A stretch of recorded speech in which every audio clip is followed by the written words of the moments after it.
안녕하세요. 대기업의 김기동입니다. LS 일렉트릭이 오랜만에 급등하는 모습을 보여줬습니다. 7월부터 AI 고점론이라는 우려와 함께 주가는 부진한 모습을 보였다가 최근 들어 긍정적인 반등을 지속적으로 보여주고 있는데요.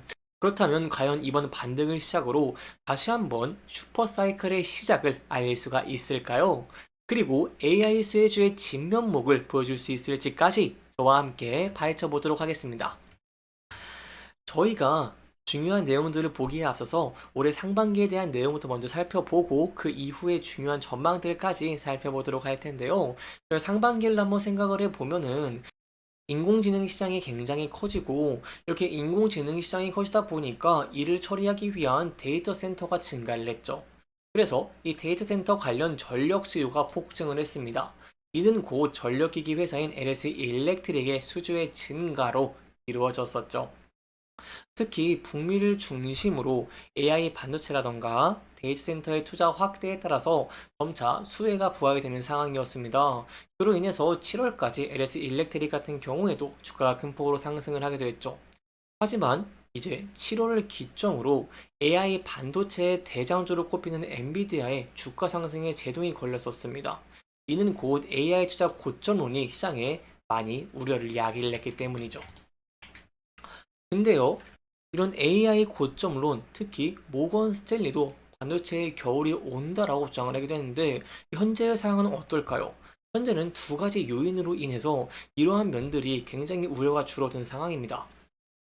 함께 살펴보면은요, 저희가 메모리 반도체 업계의 풍향계라고 불리는 기업을 하나 꼽을 수가 있겠는데요. 첫 번째는 바로 이 마이크론입니다.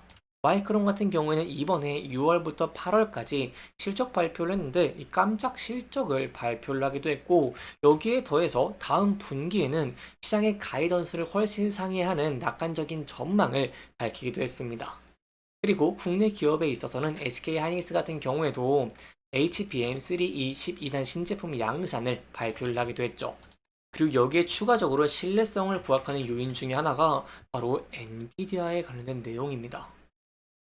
AI 슈퍼칩이라고 불리는 블랙웰이 있습니다. 엔비디아가 생산을 하는데 이 블랙웰을 주문하는 신규 고객들이요 25년 연말까지 기다려야 되는 상황이 현재 상황입니다. 1년치 물량이 완판이 됐다는 것인데 이로 인해서 수요에는 문제가 없는 모습이 계속해서 관측이 되고 있습니다. 그렇다면 LS 일렉트릭 같은 경우에는 이로 인한 수혜도 부각을 받을 수가 있겠죠. 특히 이 엔비디아와 LS 일렉트릭의 연관성도 굉장히 큰 상황이다라고 할 수 있겠습니다. 자, 엔비디아 같은 경우에는 AI 고점론에 대한 우려가 많이 불식이 되면서 주가가 반등을 하는 모습을 보였고 LS 일렉트릭 같은 경우에도 최근에 엔비디아의 반등에 힘입어서 같이 반등을 하는 모습을 보이기도 했습니다. 여기 보이시는 그래프가 LS 일렉트릭의 주봉이고요. 이 빨간색 선이 엔비디아의 주가입니다. 이 보시면 어느 정도 연관성이 있는 부분들을 저희가 확인을 할 수가 있습니다. 그렇기 때문에 최근 들어서 LS 일렉트릭이 AI 수혜주라는 부분들이 점차 더욱더 각광을 받고 있는 상황인데요. 그 중에서 가장 중요한 면이 하나 있기 때문에 여러분들에게 전달드리려고 합니다. 이 부분이 바로 핵심입니다. 일단 AI 데이터 센터에 대한 수요가 굉장히 증가를 하고 있는 상황입니다. 근데 혹시나 모르시는 분들이 계실까봐 제가 일반 데이터 센터와 AI 데이터 센터의 차이점 먼저 간단하게 설명해 드리고 다음 내용으로 넘어가도록 하겠습니다. 일단 일반 데이터 센터 같은 경우에는요, 전력 소모 하나만 지켜본다라고 하면은 AI 데이터 센터 대비로 봤을 때 낮은 전력을 소모를 합니다. 반면에 AI 데이터 센터 같은 경우에는 AI 연산 때문에 높은 전력을 소모를 하겠죠. 특히 24시간 동안 가동이 되고 기존의 데이터 센터보다 전기 소비량이 20배 이상 많은 AI 데이터 센터는 이 전력 과부하를 막아야 되는데 여기 전력 과부하를 막기 위한 핵심 변압기가 바로 초고압 변압기입니다.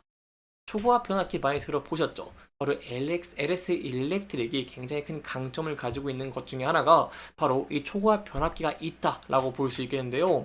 특히 LS 일렉트릭 같은 경우에는 이런 초고압 변압기를 증설할 전망을 가지고 있기 때문에 완공이 되고 나서는 큰 폭으로 실적이 성장하는 부분들도 기대를 해볼 수가 있습니다. 자, 여기에 대해서 직접 관계자와 대화를 진행해본 결과에도 이 증설 진행을 하고 있는 중이며 캐파가 3배 이상 증가할 것으로 전망을 하고 있는 상황입니다.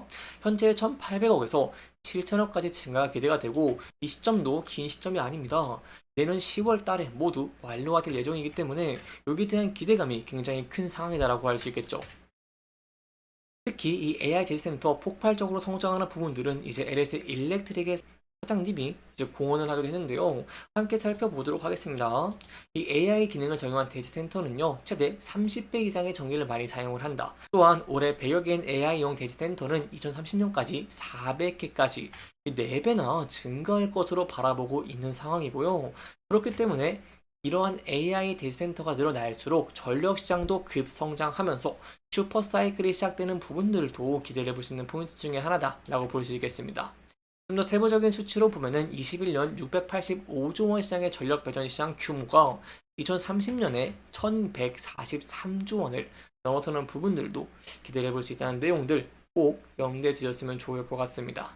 여기까지 저희가 AI 수혜주인 LS 일렉트릭의 향후 긍정적인 전망들을 좀 중점적으로 함께 살펴봤는데요. 마지막으로 차트적인 부분까지 함께 살펴보고 마치도록 하겠습니다. 차트를 함께 보시면 금일 6.9%나 급등을 하기도 했죠. 그래서 이 부분들 저희가 기술적 분석을 하는 시간도 필요할 것 같은데요. 일단 앞서 저항을 받았던 장기 이평선인 61선을 돌파를 했기 때문에 이 부분대에서 안착을 할 수 있을지 여부를 함께 지켜보시는 게 중요할 것 같습니다. 그 이후에는 앞서서 지지와 저항을 많이 받았던 구간대를 돌파할 수 있을지가 굉장히 중요하겠죠. 다만 항상 리스크적인 측면도 대비하는 것이 굉장히 중요하기 때문에 이 부분대에서 61선을 이탈하게 된다라고 한다면 많은 매물대가 쌓여있는 부분대와 이평선, 11선, 21선 부분대에서 다시 한번 지지를 받을 수 있을지도 함께 살펴보는 것이 굉장히 중요할 것 같습니다. 이렇게 이번 영상에서는요, 저희가 AI 데이터 센터를 좀 중점적으로 함께 살펴보면서 진행을 했고요. 해당 영상은 개인적인 의견이 많이 들어갔기 때문에 소비자분들의 주관적인 생각과 해당 내용을 토대로 현명한 선택을 하시면 좋을 것 같습니다. 이렇게 영상 잘 보셨다면 다음 영상도 시청해 주시길 바라면서 오늘 영상 마무리하도록 하겠습니다. 끝까지 시청해 주셔서 감사합니다.